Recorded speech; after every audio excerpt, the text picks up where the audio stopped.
কাতারের মধ্যস্থতায় যুদ্ধবিরতিতে রাজি হয়েছে পাকিস্তান ও আফগানিস্তান। কাতারের পররাষ্ট্র মন্ত্রণালয় ১৮ অক্টোবর এক বিবৃতিতে এ তথ্য জানায়। ১৭ অক্টোবর শনিবার কাতারের রাজধানী দোহায় যান বিবাদমান দুই দেশ পাকিস্তান ও আফগানিস্তানের প্রতিনিধিরা। আলোচনার মাধ্যমে দুই দেশের সমস্যার সমাধানে রাজি হন তারা।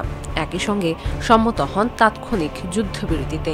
দোহায় এ আলোচনায় কাতারের সঙ্গে মধ্যস্থতা করছে তুরস্ক। যুদ্ধবিরতি কার্যকর নিশ্চিতে দুই দেশ কয়েক দফা বৈঠক করবে বলেও জানিয়েছে কাতার। আফগানিস্তানের সঙ্গে পাকিস্তানের এক সপ্তাহের সংঘর্ষে কয়েক ডজন মানুষ নিহত এবং শত শত মানুষ আহত হওয়ার পর শান্তি আলোচনা শুরু হয়। ২০২১ সালে তালেবানরা আফগানিস্তানের কাবুল শহর দখল করে নেওয়ার পর থেকে দক্ষিণ এশিয়ার এই দুই প্রতিবেশীর মধ্যে এটিই ছিল সবচেয়ে রক্তক্ষয়ী সংঘর্ষ। শান্তি আলোচনায় আফগানিস্তানের পক্ষ থেকে ছিলেন দেশটির প্রতিরক্ষামন্ত্রী মোল্লা মোহাম্মদ ইয়াকুব। অন্যদিকে পাকিস্তানের পক্ষ থেকে ছিলেন দেশটির প্রতিরক্ষামন্ত্রী খাজা মোহাম্মদ আসিফ। পাকিস্তানের অভিযোগ, আফগানিস্তানের সঙ্গে থাকা ২৬০০ কিলোমিটার সীমান্তে দেশটি বহু বছর ধরে সশস্ত্র গোষ্ঠীগুলোকে আশ্রয় দিচ্ছে। গোষ্ঠীগুলো পাকিস্তান সরকারের বিরুদ্ধে যুদ্ধ করে দেশটিতে নিজেদের মতো করে শাসন ব্যবস্থা প্রতিষ্ঠার চেষ্টা করছে।